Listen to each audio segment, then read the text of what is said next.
somebody to moderate this session, an astute person who is in the person of Dr. Frances Duffier-Azuma. Dr. Frances Duffier-Azuma was appointed first female senior tutor of the University Hall, Katanga Hall, KNUST.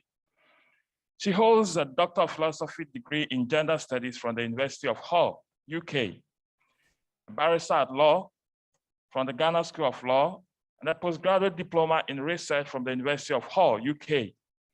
Since August 2004, Dr. Duffier-Azuma has been working for the KNUST as lecturer, teaching gender and development, gender and sociology, research, and criminology, currently known as deviance and social control. She is currently a senior lecturer at the KNUST, and she possesses strong skills in both qualitative and quantitative research. She has strong analytical capabilities and has ability to identify and articulate difficult problems and issues related to gender, economics, social development, and justice, taking into account the interplay of the social demographic and the cultural economic dimensions.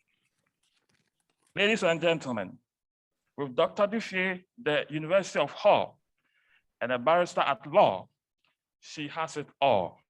Let us welcome Dr. Duffier-Azuma to chair this function.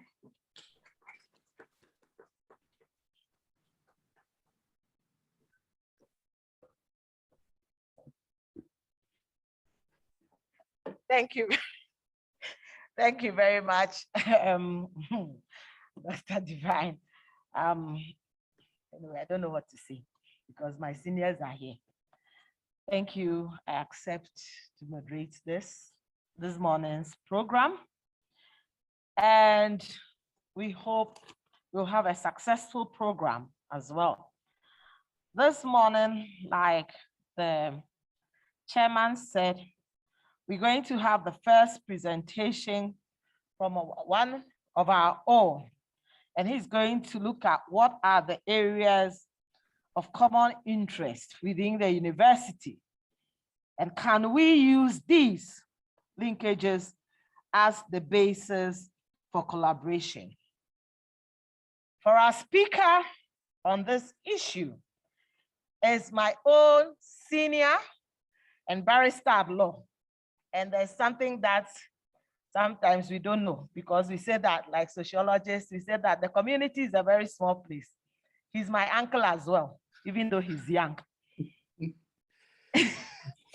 He is Dr. Ernest Owusu-Dapaa. He's a lawyer and a legal academic of no means a reputation. He hails from Kumasi. That's why I said he's my uncle as well, in the Ashanti region. Dr. Owusu-Dapaa attended University of Ghana Law School for his Bachelor of Laws degree in July 2001. He proceeded to Ghana School of Law for his professional law course, and he was called to the Ghana Bar in 2003. He holds an LLM in international business law at Manchester University, UK, and has a doctoral degree from Lancaster University, also in the UK. He is currently a senior lecturer and a head for commercial law department, and the immediate past vice dean for the Faculty of Law, Kwame Nkrumah University of Science and Technology. He has taught many subjects, including but not limited to law of contracts, company law, medical law, law clinic and mooting, constitutional law, private international law, and many others. He also organizes free law revision class for students preparing for the entrance exams into the Ghana School of Law. He also, as an academic, has published numerous articles in various peer-reviewed journals across the world. Ladies and gentlemen, with a round of applause, let us welcome today our presenter, Dr. Ernest Owusu-Dapaa. Thank you. Thank you very much, moderator, Dr. Frances Azuma, and thank you for the many kind words said about me, which I'm not actually deserving of them. The only thing I deserve is that you're actually my niece. That is the truth in all that you have said, that you are my niece. Yes, so I'm your uncle. Now, having said that, I would like to go straight to the task which the organizers of this unique summer school for 2021 assigned to me. Unique, as we know that we are celebrating 70 years of our existence as a university, and that is what makes it unique. And for that matter, we could not do it in any other better way than to situate ourselves within what is really pertinent within the global space, within the international community. The better world, which we would like to see, the particular point of human flourishing, which we like all human beings to attain through the framework of sustainable development goals under the auspices of the UN. And for that matter, I will be, as indicated by the moderator, exploring with you briefly the areas of common interest among us, within the university, with respect to what the Sustainable Development Goals actually call on us to do. And then we'd like to explore the points of convergences, the linkages. How can we harness that for a more fruitful collaboration that will enable us to realize the Sustainable Development Goals? Yeah, so to do that exploration, I will be discussing 4 main points within the very limited time that I have to be with you. So I would like to address the issue of the existential necessity of Sustainable Development Goals for KNUST as a university. Secondly, as I indicated, we would like to explore, find out what are the areas of common interest within the university, within Kwame Nkrumah University of Science and Technology. And we also like to ask, having regard to these commonalities, are we able to see linkages that can serve as a platform for us to have effective collaboration that will enable us to realize the vision envisaged for us through the Sustainable Development Goals, especially so as we have a few years for the deadline for its achievement to be attained. That is a 2030 on the horizon. And finally, what is in all this for us? So what is the end of the matter, as the author of Kohelet or Ecclesiastes will say in the good book? Yeah, so those are the matters that I will briefly be exploring. Yeah, so as I indicated, the SDG for us as a university, I would say that the SDG is existential necessity. In other words, we as a university, we must have regard to our aim, our strategic mandate. What is the strategic mandate of Kwame Nkrumah University of Science and Technology? We have to go back to our funding legislation. The very legislation, as a lawyer, anytime we are doing anything, we like to go to the source. And we know that nothing exists in a vacuum. Everything is through the architecture and instrumentality of law. So that if you want to understand properly the mandate, the strategic core mandate of KNUST, we need to go back to the funding legislation. And I'm talking about 1961, when we have the the University of Science and Technology Act 80, which has been amended variously. And if you look at section 2 of Act 80, it's quite clear regarding what KNUST is supposed to be doing and what it's set up for. So, Madam Moderator, I quote a relevant portion of section 2 of the Act 80. Quote, the aims of the university are to provide higher education, to undertake research, to disseminate knowledge, and to foster relationship with outside persons and bodies.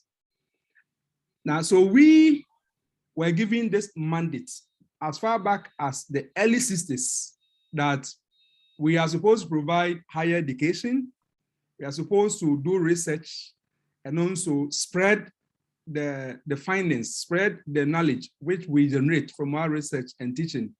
And not only that, we are not supposed to be an island, because we are supposed to be a catalyst which will drive development, which will bring about transformation in society, so that the plight of our people will be improved and all that. And that is why our mandate says that we should foster relationship with outside persons and bodies. Now, if that is what is given us by our founding establishment, then we need to ask, what does the SDG says?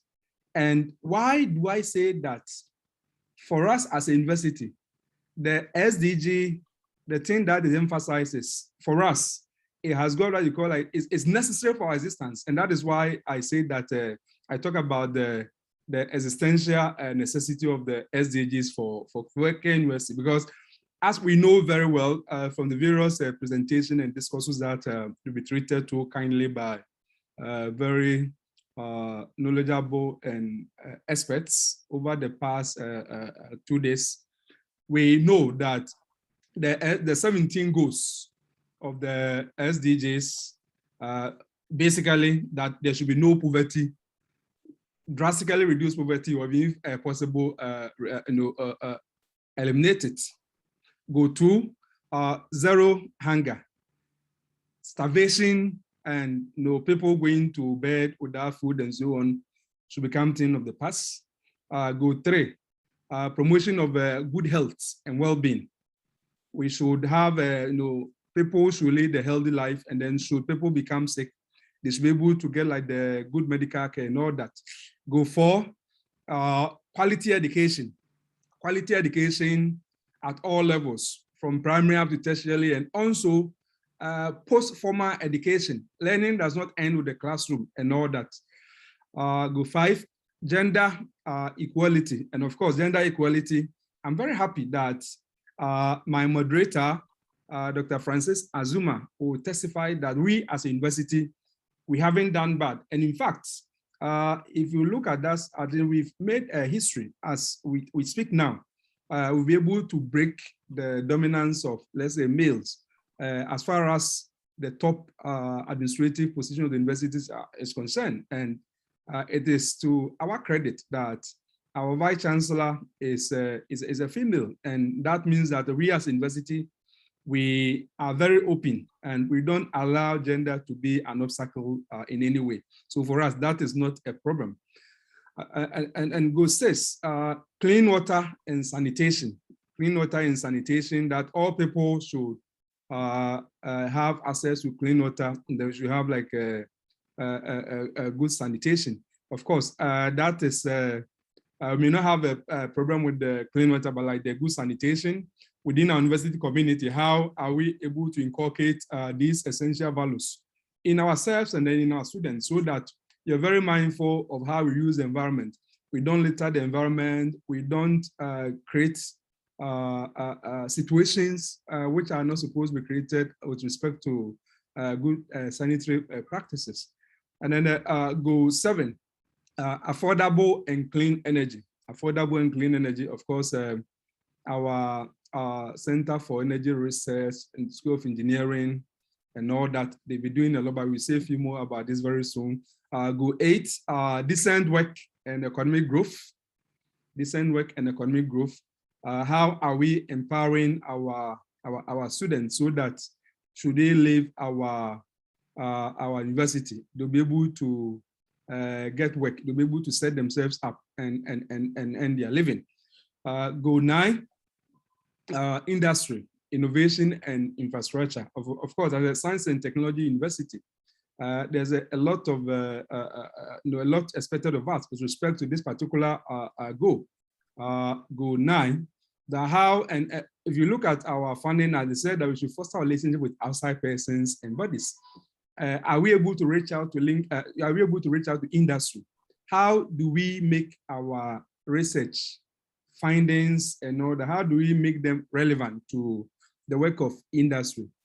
Can we boast of the fact that, having regard to the 70 years that will be around, can we point to a number of things which are being done by industry, which were actually contributed by our research, contributed by our recommendations and all that? So these are some of the things. Of course, innovation and infrastructure.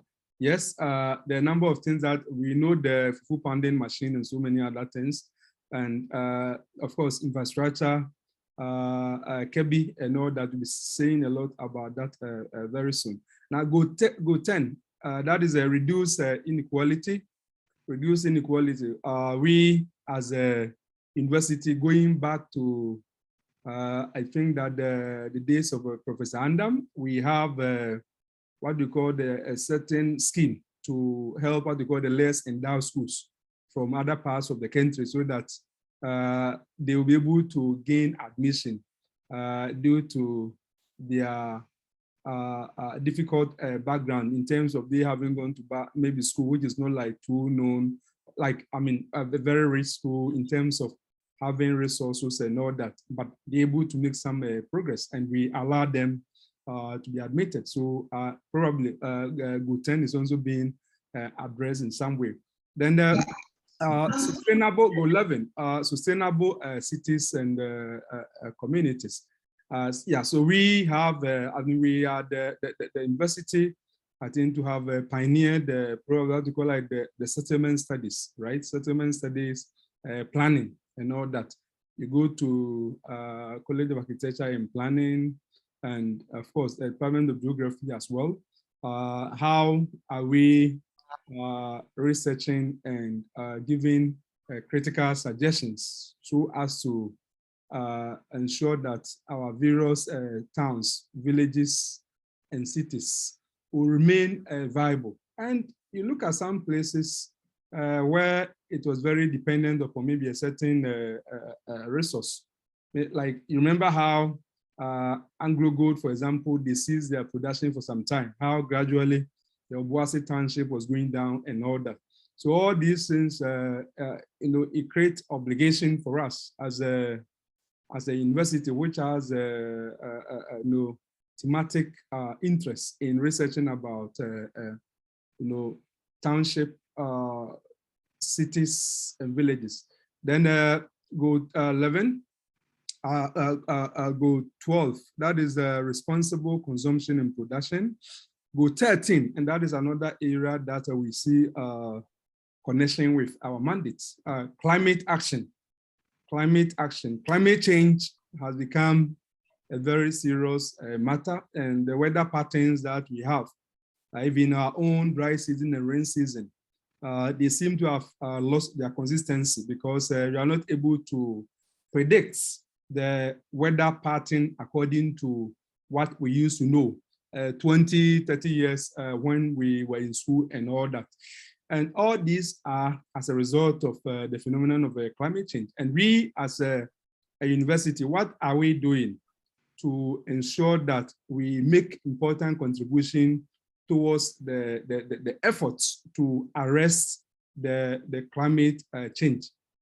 Goal 14, life below water. When it comes to like the aquaculture and so on, of course, we are very much aware of how Galamsey and other things have been sort of destroying or contaminating our water bodies and all that. So how are we able to alert society about the dangers of some of these unhealthy practices, so that we'll be able to ensure that below the water, life will still be kept.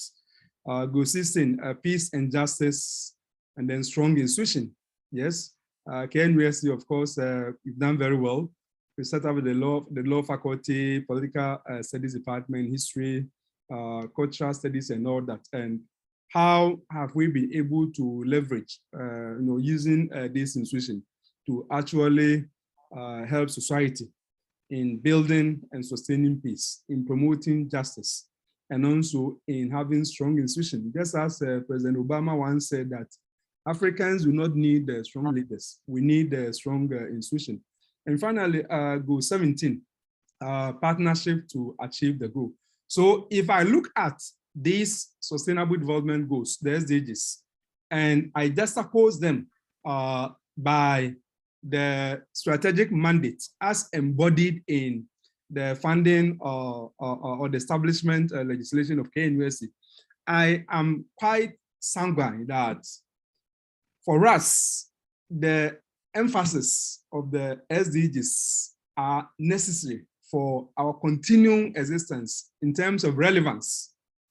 If you want to remain relevant as KNUST, having regard to the aim we're set up for, then you don't have to make light of the sustainable development goals, because they perfectly dovetail into what we are supposed to be doing. Now, if the sustainable development goals are absolutely necessary for our existence and relevance as a university, we would like to find out, are there areas, despite the fact that the university is like a forest, so to speak, forest in the sense that if you are far away, you see KNUST as one big institution. But as soon as you enter through under the stool or the Bomsu Gate or the Ahinsan Gate or the Jurassic Gate, you get to know that you are like the forest in the sense that we are different. So we have diversity, right? We have diversity. But the good thing is that within our diversity, there's a unity of purpose. And the unity of purpose goes back to the strategic mandate, which the university has actually been invested with per our funding legislation or establishment legislation. So despite the fact that we are diverse, we still can find out or explore some areas of common interest to all of us, having regard to the emphasis of the sustainable development goals. So looking at the thematic focus of our academic departments, faculties, colleges, and centers, what are some of the commonalities? So if we look at SDG 3, for example, good health and well-being, we know that this perfectly fits within what College of Health Sciences, School of Medical Science, Public Health, allied health and all those things, veterinary medicine, perfectly. That is their thematic focus as academic institution. So the sustainable development goal number 3, that promotion of good health and well-being, it sits very well with College of Health Sciences. But of course, we know that College of Health Sciences is not just one entity. It's also got like a diverse, right? You've got a diverse, you have like the nursing, medicine, veterinary medicine, public health, dentistry, and all that. They are there. So at least the Sustainable Development Goal 3 provide one common interest for all these diverse institutions. But of course, not only them, moving beyond the College of Health Sciences, AGRIC, College of Agriculture and Renewable Natural Resources, they also come in as far as SDG 3 is concerned, because you cannot talk of good health and well-being without food produced in a safe way, right? So that is an area that we can all gravitate together. So that kind of a fulcrum for us. So that's the SDG 3. Then if you look at the SDG 4, quality education. Quality education. That one, it is one perfect example for all of us, all colleges, faculties, departments, and tech TV, and the other various media we have attached to it. All of us, we can actually come around Sustainable Development Goal 4, quality education. And of course, if you look at section 2 of Act 80, that is what we are set up for, and that is what we are meant to do. So we ask ourselves, in terms of access to education, how well have you performed since our establishment to date? In terms of the delivery, content, making our education relevant to needs of society and for the life which our students are supposed to live after classroom. How well have we done and all that? So quality education. And again, apart from the formal education that we are supposed to be doing, we also have a responsibility to participate in what we call like the continuous education, adult education, or post-qualification education. And of course, as a university, we have to part ourselves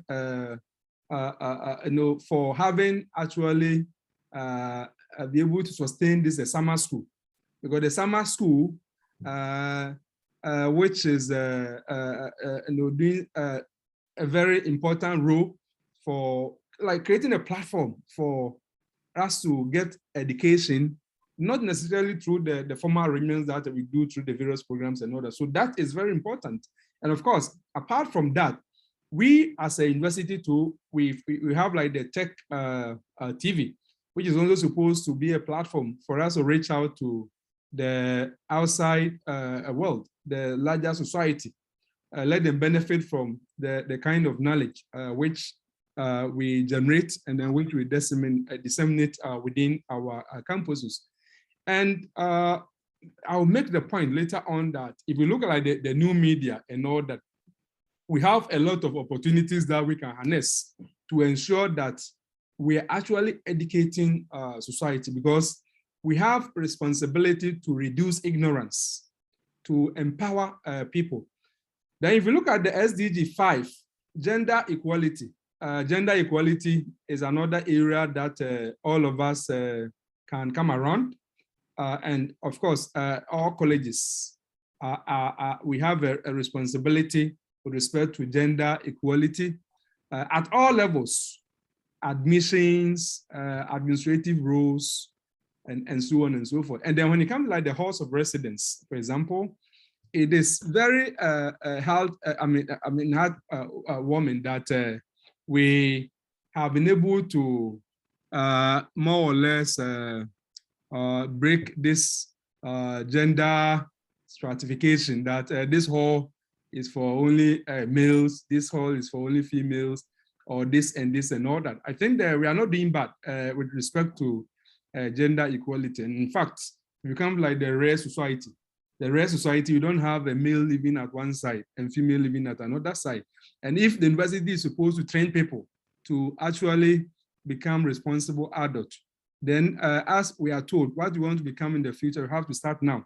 Then it behoves upon us to actually bring even gender equality when it comes like the accommodation for our students and so on and so forth. And of course, when it comes to university administration, as I said, that we are doing very well, and we have both gender playing a very useful role, and we have like the equality of opportunity and all that. And I think that is something that we should continue.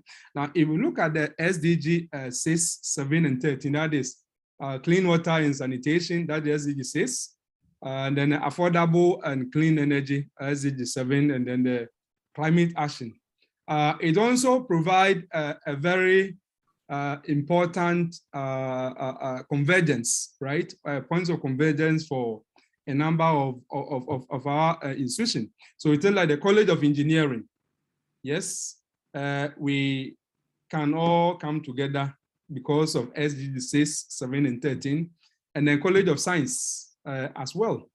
We can come together because of this. Because if we look at clean water and sanitation, yes, College of Engineering, we have responsibility in helping to generate knowledge and technology that will ensure clean water and also sanitation. And affordable and clean energy, the same thing, we have a responsibility to ensure. We have a responsibility to ensure that we have clean energy. And I think that the Center for Energy Research is not doing very bad as far as this particular area is concerned. And then you take SVD 8, decent work and economic growth, for example. That is another area. All of us, although I have mentioned business school, Department of Economics and all that, but if you look at all of us, because what we are doing, in fact, the argument has been made that if you look at university education now, it has become more like, what do you call the instrumentalist or functionalist or utilitarian. You know, gone are the days when people came to university for the sheer sake of knowledge, right? When areas of philosophy, classical studies, literally, and all that, and even like the science, just pursuing knowledge just for the sheer sake of that was cherished. Those days, I mean, unfortunately and sadly, are gone, and a lot of parents, a lot of guardians who bring their wards to school, they are bringing them first and foremost to enable them to be equipped so that they'll be able to get jobs, they'll be able to set themselves up and earn and have a livelihood, to earn a living when they live. And they are and they don't just come here. What we will we wish to happen, that they should be here for development of their thinking prowess, that we endow them with the critical thinking ability and competences. But so we have to align with the reality. So the reality is that people who assess our academic programs, they're assessing it not necessarily because of what we as a university would like to happen, that we are just training their minds and all that. They are more interested in what they can do after going through academic programs. And that is why tracer studies and other things, employability, become very important. So, and this provides a very important area for us. It's a common interest for all of us, irrespective of our colleges, faculties, departments, centers, and all that, because our users, our clients, the students, how have we packaged our academic programs? How have you packaged the various things that we do in such a way that they will be equipped to be able to get a job? They'll be equipped, if they're not going to get somebody's employment, they'll be equipped to set themselves up. And that is why setting up of the entrepreneurial center and the various centers meant to actually help students to build certain skills in terms of how they can set themselves up in business, how they can set themselves up in the various fields that they learn when they go out, without always looking up to the government or even to somebody for employment. And I think that this is something which is really important for all of us. And I dare say that this is also existential in the sense that over time, we'll begin to notice that those programs, in respect of which graduates are not able to get jobs, graduates are not able to set themselves up in a way that will be able to earn living, they'll begin to lose students, meaning that the demand for such programs will go down if you monitor the admission figures. Because, as I said, unfortunately, we live in a world where we become more utilitarian, we become more functional. I'm not just coming to the university because I just want to come. I'm coming because when I finish, I'll be able to get a job. I'll be able to set myself up.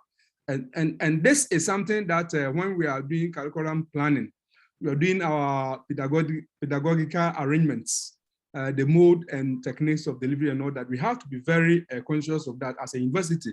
And I think that summer school and other engagements like this enable us to also think through. And that is why, of course, we have if you are setting up a program, have the resource and planning, you need to go there and all that. But among other things, stakeholder engagement, you should be very much interested in what does industry want, what does society want, so that we're able to position ourselves and students can actually benefit. And again, if you look at, if you look at the SDG 9, for example, industry, innovation, and infrastructure. Again, this is another area of common interest for all of us.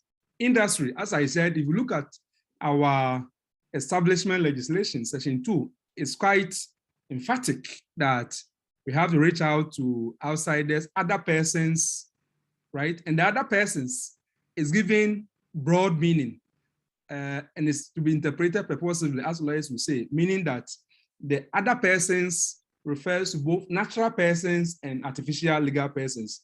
So companies as well, or corporations as well, they're all part of the other person we are talking about. So how do we draw a linkage? How do you establish relationship with this? Then innovation. Innovation. As a university, we have to let society benefit from us. We have to come up with new ways of solving old problems, right? And of course, and that is why I'm sure that if you take, of course, Fufuo I'm just one light example, but if we take Fufuo, for example, of course, we have been able to come up with a way by which it is done in order, but more is required of us in so many other areas. So innovation and then- Doctor, you should be getting ready to run up. You have 5 minutes left. All right, good. Then you take SDG 1 and 2, there are no poverty and then zero hunger, College of Agric and Natural Resources. That is another area that we can all come around. And then you take SDG 16, peace and justice and strong institution. So we take the College of Humanities, Social Sciences, Faculty of Law, Political Studies, History, Center for Cultural Studies, and all that. All of us have got something that we can come around to achieve for the good of our society.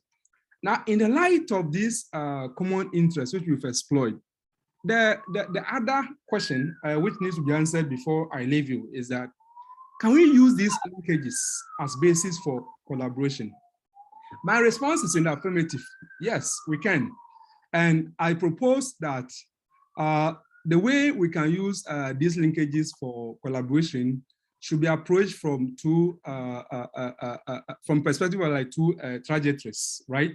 For impact-oriented collaboration. So pathway number 1, direct linkage collaboration. I just give, because of time, I'll just give 1 or 2 examples and then we skip. So direct linkage collaboration. So I mentioned the College of Architecture, Planning, Built Environment, and all that, College of Engineering. We can jointly pursue SDG number 9 because it affects all of us and it's actually fit within our interests in industry, innovation, infrastructure. Then another example, direct linkage collaboration, law, sociology, history, political studies, all within College of Humanities and Social Science. We can jointly pursue SDG number 16, that is peace, justice, and then building strong institutions. And then another example, which cuts across all colleges, and probably the business school and Department of Economics will spearhead that or will lead us. When it comes to pursuit of SDG number 8, decent work and economic growth. Then the pathway number 2 is indirect linkage collaboration through social accountability, law reform, public education, public interest litigation, and advocacy. Now, I'm particularly interested in social accountability, and that is where we as a university we can actually collaborate towards that achievement of the SDGs. If you talk about the social accountability, we are talking about the various actions which are meant to empower citizens so that we'll be able to hold public officials, politicians, and service providers accountable for their conduct and performance in terms of delivering services, improving people's welfare, and protecting people's rights. So what do you do? How do you do that? We have to, the SDGs are there, and we have a timeline on them and all that. So we as a university must actually empower citizens so that they'll be able to hold the politicians and service, they'll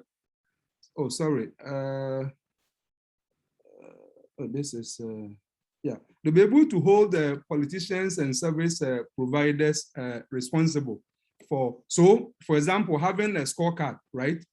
We have to generate like the scorecard. Scorecard means that the various things which are stated in the SDGs.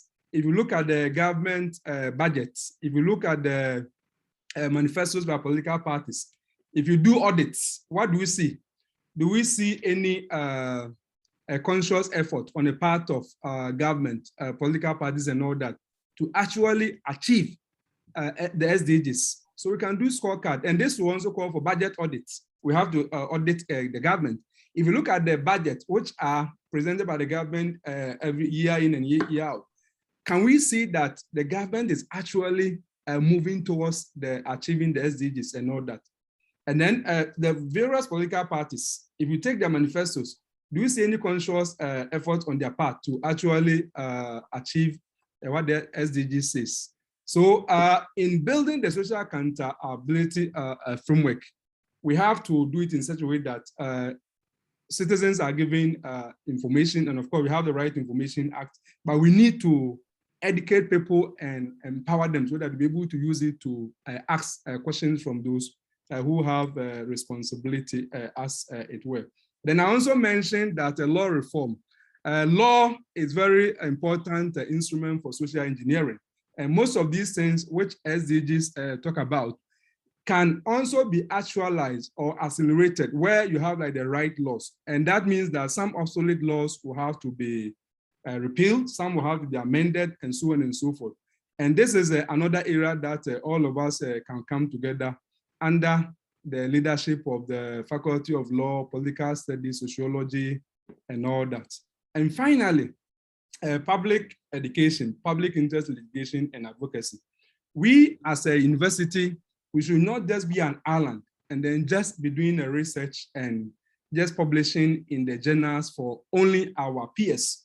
We should also be interested in reaching out to those in the larger society who do not even read the peer-reviewed articles in the journals and whose information are just from the informal sources. So we have to take advantage of informal outlets like the various social media. We have to collaborate with the National Commission for Civic Education and then the various media so that we're able to engage the public and help shape their thinking. And finally, Madam Moderator, before I go, I think with the conclusion, my conclusion will be SDG number 17, which talks about the fact that we need to strengthen the means of implementation and revitalize global partnership for sustainable development.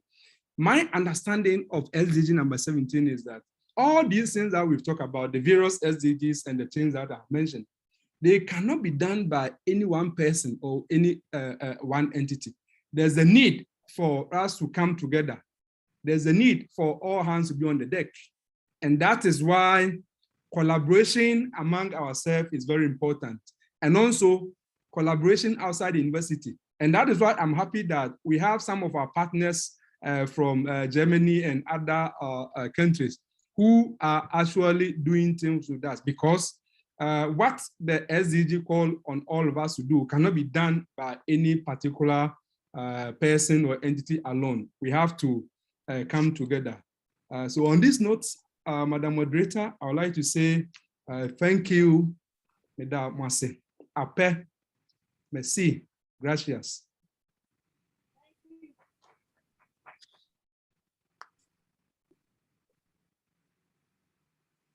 Thank you very much. But don't go yet. Mhm.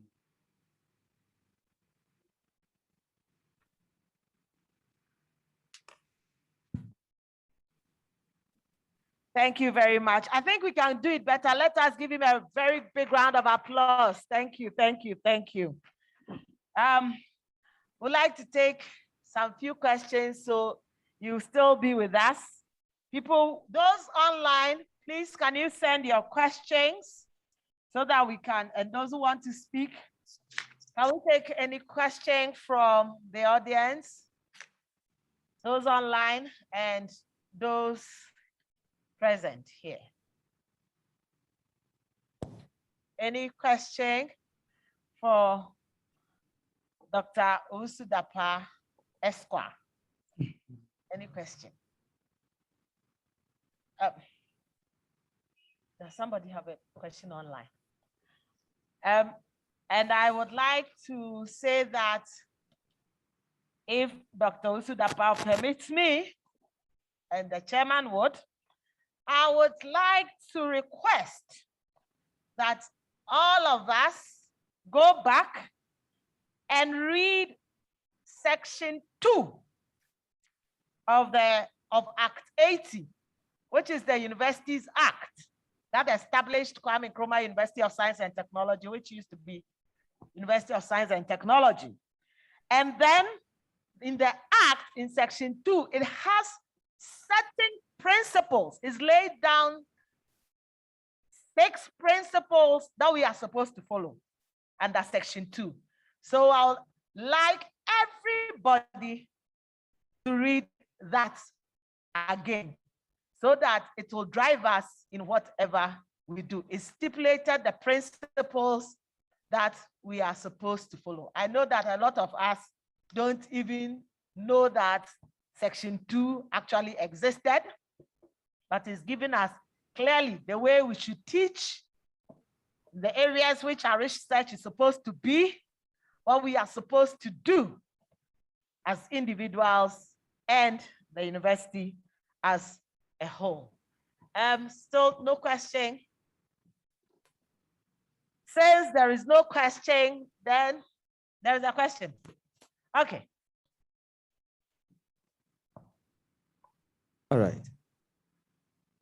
Thank you, Madam Moderator, Chair, and Dr. Dapaa Esquire. I think you've taken us through a wealth of ideas and knowledge regarding the role of the university in the implementation of the SDGs. I think you've really mesmerized us with your deep knowledge of the topic at stake. My question is, I want to find out, what is your take on university lecturers or lecturers for that matter engaging in active politics? Does it diminish our stature or it enhances our image in society? I'm talking about in the same way as chiefs are debarred from participating in active politics because of their roles as vanguards of our tradition. What is your take on lecturers also engaging in active politics? Does it really enhance our image and contribution to society, or it rather diminishes it? Thank you so much. All right. Madam Moderator, do I have the permission to go ahead? Permission to carry on, sir. All right, thank you. Thank you very much, Mr. Questioner.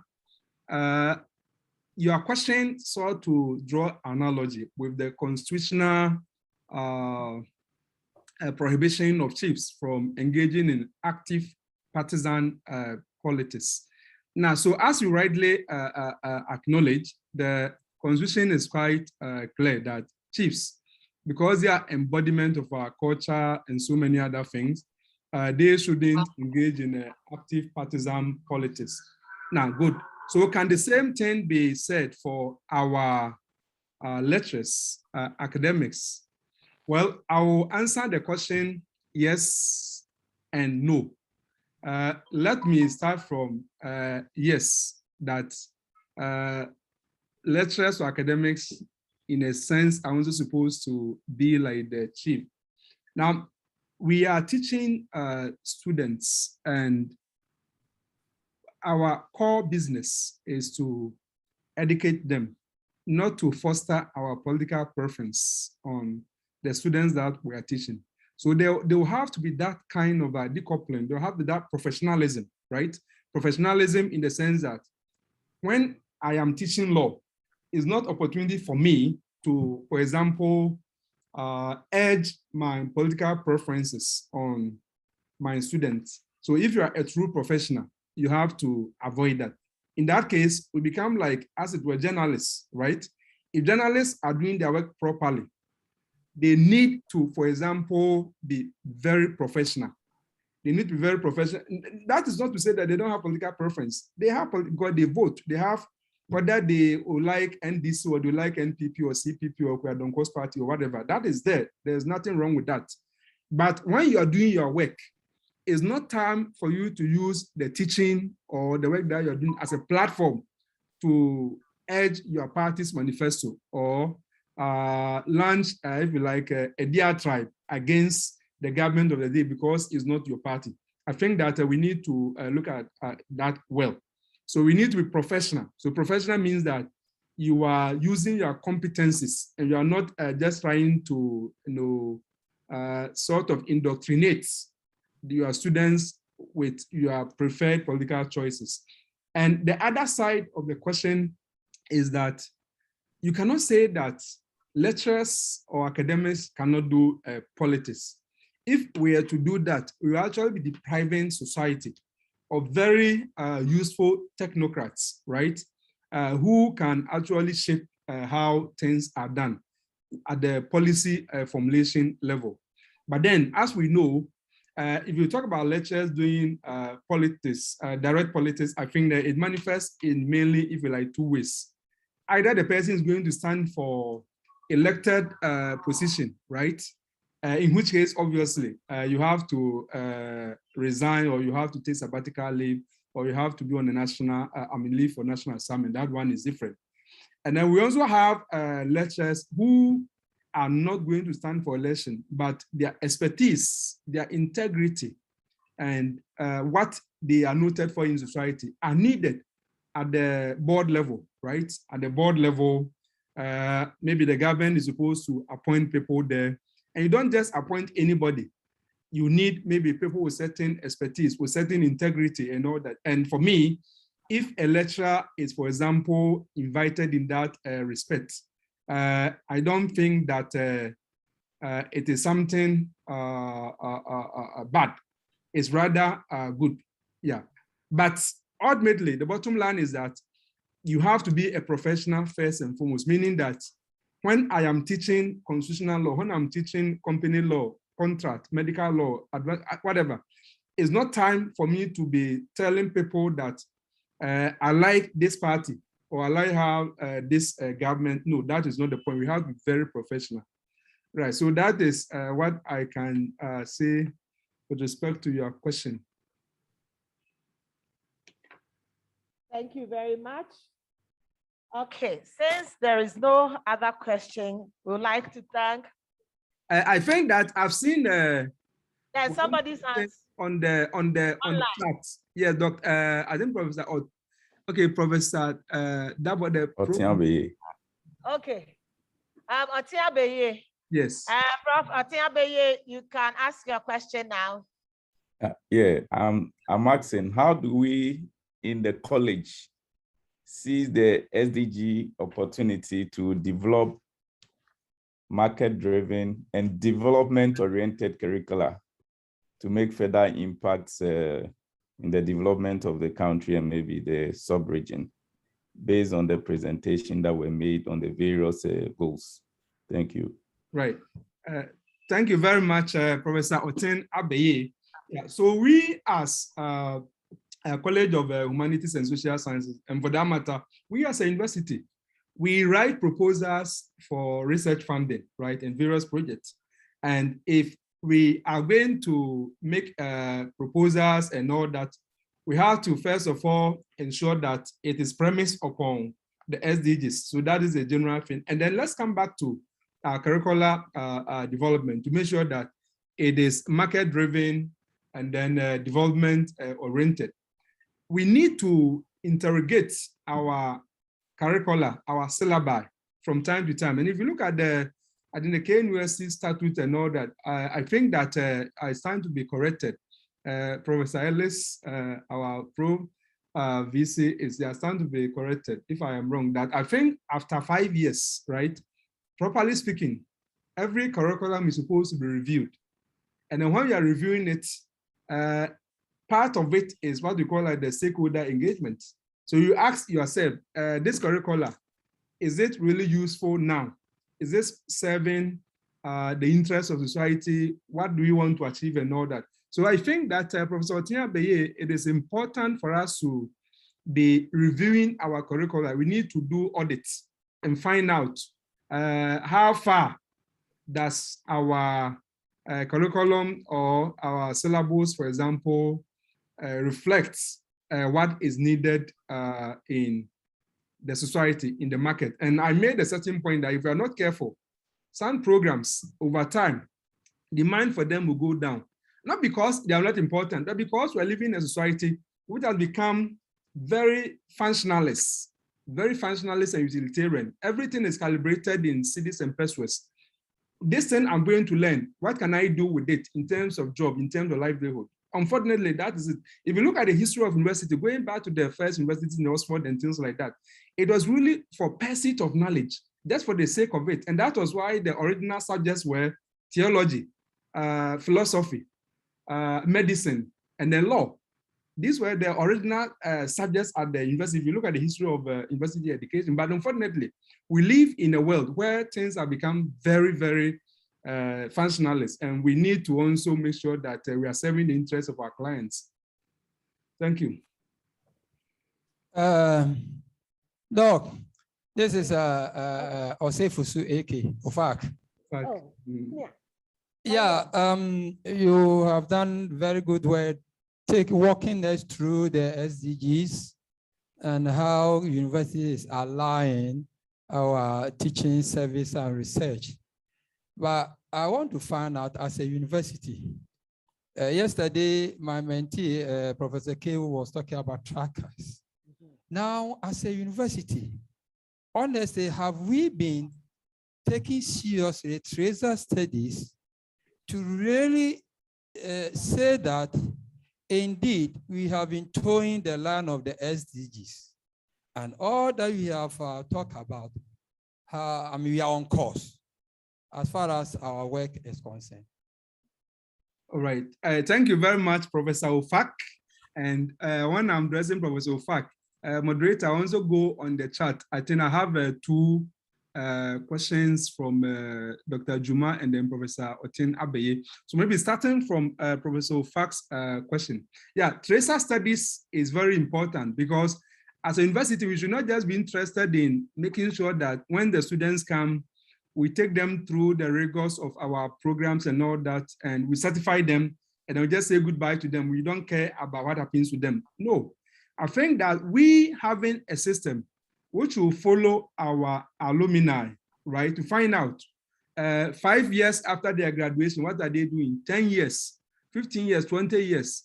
They are very important because they can provide a very rich material for validation of what we are doing. Because if they are, for example, doing very well in various areas, and if we have documentation and evidence to that effect, that provides important validation of what we are doing, that we are doing something which is right, and so on and so forth. So I think that in all sincerity, I don't think we've done enough, but it is good that we become very much aware that we should have like a robust outfit, either not just at the alumni office, even some desks at the central administration or quality assurance, with linkages in the various colleges, faculties, and departments, that you have a database which enable us to actually follow through. And I did my master's, I think in 2004 in University of Manchester. I still get emails from them from time to time asking me to fill questionnaire to tell them what I am doing and all that. And I think they need this information to let them get a sense of what their products are doing. And that will enable them to also leverage on it for marketing of their programs and things like that. So, yeah, so I think that that is very useful. And Dr. Peter Juma. Peter Juma also wants to ask you a question. Yes, yes. So Juma, can you go on with your question? Peter. Okay. All right, thank you very much, Madam Moderator.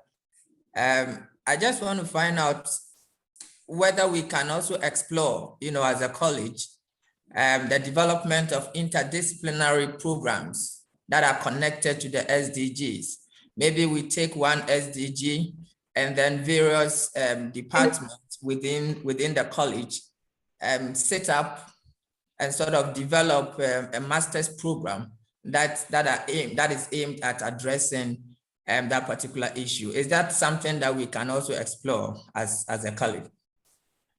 Thank you. Right. Thank you very much, Dr. Juma. Yes, and for example, I mentioned this social accountability. And social accountability, auditing of government policies, budgets, and all that is a whole thing which requires some competencies. And if you're talking about SDGs, if you are not careful, it will become one of those a mantra, right? We used to have the Millennium Development Goals. It came and passed. We have the SDGs. 2030 will come and pass, and then another thing will come. And we are just banding it about as a mantra. But we need to actually have the framework, which will enable us to monitor, which will enable us to interrogate as to whether we are doing the right thing, which will enable us to actually achieve the SDG and things like that. Yeah, so I think that the interdisciplinary program is very important, and research as well. And I'm, for example, looking at the situation where, let's say that the College of maybe engineering or academic program in, let's say, science or agriculture, or they are doing something and they will, for example, bring people from College of Humanities and Social Sciences, like, that kind of collaboration. And as I said, if you look at the SDGs, definitely there are various points of convergence which all of us can gravitate towards.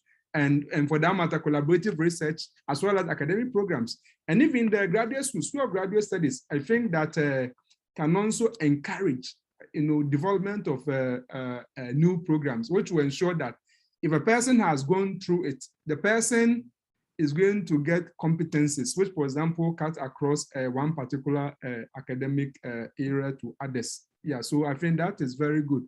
And I think Professor Tina Beye said that where do we start with the university-industry collaboration? Do we have an internal strategy to drive and achieve this? Yeah, I think that this is a question which provides it's like a food for thought. I think all of us will have to reflect on, and then we also have to follow upon the quality assurance and then planning departments to find out whether we have a clearly articulated strategy which enable or which provide a framework for university industry collaboration to take place, or it's just there as and when anybody wants to say anything and the person will say that we need to collaborate with the industry, or is there a proper framework which we can tap into so that we can know how to forge such a linkage? Thank you. Thank you very much. I think we've really done justice to this. And like I said, everybody go back and read the Article 2, Section 2 of Article 20. And I think Professor Tina Beye, your question will be answered under the Section 2A, the principles. It says special things that are taught should be of special relevance, right? So I think that that is also good for us. And Doc, I think Professor Ellis' hand is up. The Provost's hand is up. Okay, the Provost's hand is up.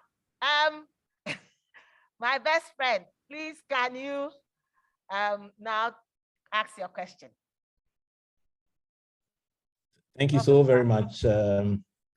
Mrs. Frances. We are truly delighted about this presentation and your moderation. And I just wanted to contribute to the point about the linkages between industry. As you're aware, in recent times, the Vice Chancellor has inaugurated the Enterprise Development Board. And the idea of the Enterprise Development Board is to be able to oversee our contacts with industry. As a university, we feel that although we're doing a lot in terms of multidisciplinary research, and particularly in terms of international collaborations, we think that when it comes to a venue, an avenue for doing contacts with industry, it's usually non-existent. So the essence of the establishment of the Enterprise Development Board is to ensure that there is a place to see someone. And when you have an idea, when you have a concept, when you have something that can be nurtured all the way through to the market, whether it is service or industry, then the Enterprise Development Board is chaired by the Venerable Professor Yawedu Sarkodie, and there are several other members on board who are doing such a great job. So the whole idea of this one department, one startup, and so on and so forth, and whether people come in to meet with the university, as soon as they come to see the Vice Chancellor, they are referred to this board, and then the whole idea of the entire value chain is explored for the benefit of the university. This will help us to deepen engagement with industry. We need this. It's important. It makes us relevant to the society, and especially if we're talking about the SDGs. We're looking at well-being, we're looking at the environment, and certainly we're looking at the economy. At the least, the engagement with industry helps us improve on our economy through the entrepreneurship drives that we have. And when we see all these three areas working together, then clearly we are doing very well. I thank you for taking too much of your time. Thank you for the opportunity and for the audience. Thank you. Thank you. Thank you. Thank you, Professor Ellis, for your wonderful contribution. So thank you very much, Dr. Owusu-Dapaa. At least you brought yesterday's, you brought a link between yesterday what Professor Charles Mafo, our provost, said, and you've just given us details of the pathways and how each college and faculty can also work on some of these goals. So you've just made the work easy for the colleges and then the faculties in terms of these areas. So we say thank you. And as a lawyer, I say you are acquitted and discharged. Thank you very much for discharging me, and especially the acquitter. Thank you.